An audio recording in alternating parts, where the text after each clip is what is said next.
a skull in the shape of a clover leaf. I found out 2 weeks before she was born that there was a problem.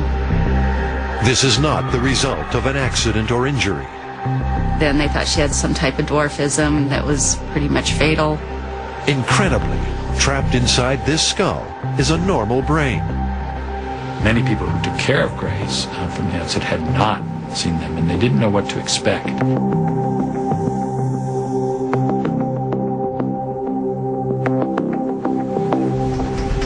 30,000 genes make up the human blueprint. It only needs one to be defective for things to go badly wrong. Clover Leaf Skull Syndrome is a genetic disorder of one growth gene. Grace is now 16. Clover Leaf Skull, or Pfeiffer syndrome, occurs in 1 in a million babies. Its most obvious effect is in the development of the skull.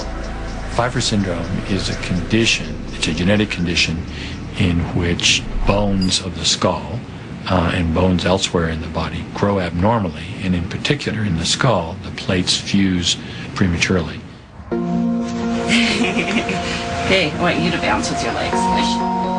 The fact that Grace's brain survived intact is a medical miracle. Well, the legs are shaking. You getting tired? In most babies, the skull is not yet fused. It's a self-adjusting case for a fast-growing brain. But Grace's skull wasn't like other babies. She didn't have any soft spots. And so her brain was trying to grow, which is why her face got, so big here and up here. That meant there was no room for her brain to grow. Brain damage was a real threat. When she was, I think, 2 or 3 weeks old, they had to go in and they took her skull from ear to ear all the way back. They took her whole skull off because she had so much pressure in her head. At 3 weeks, she had to have 12 hours of surgery to make room for her brain. Then the surgeon had to go in again to save her eyes. Grace couldn't close them. And what's happening there is that the orbits, holes in your skull, in her are too flat. And so her eyes have formed normally, but there's no place for them to form into. With Clover Leaf Skull Syndrome, life expectancy can be measured in months. You don't see that many children with Clover Leaf skull who are surviving even the newborn period. But Grace was a fighter. Would hold your finger as hard as she could, and she was born for a great reason. It was the beginning of a lifelong bond between mother and child. Me and Grace have always been on the same page. I know her like the back of my hand. Grace looks unusual. But remember, this kid is like any other 16-year-old. She has normal feelings. You like those? But ask her how she deals with other people's stares and comments, and she'll tell you straight.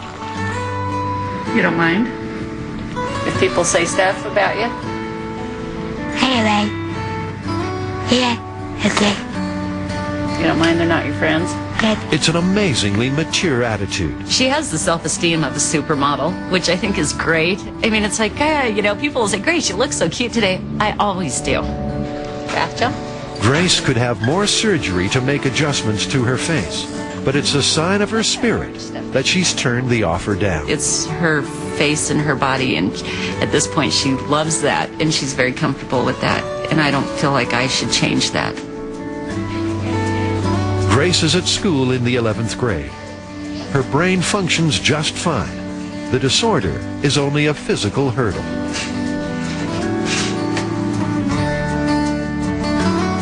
The real blow for Grace is that there's no cure, only management. But no one's worrying about her future. I don't know of another child with a Clover Leaf skull that has done as well as Grace. She's Wonder Woman. She is Wonder Woman. And Grace is sure of one thing. She knows her family will always be there for her.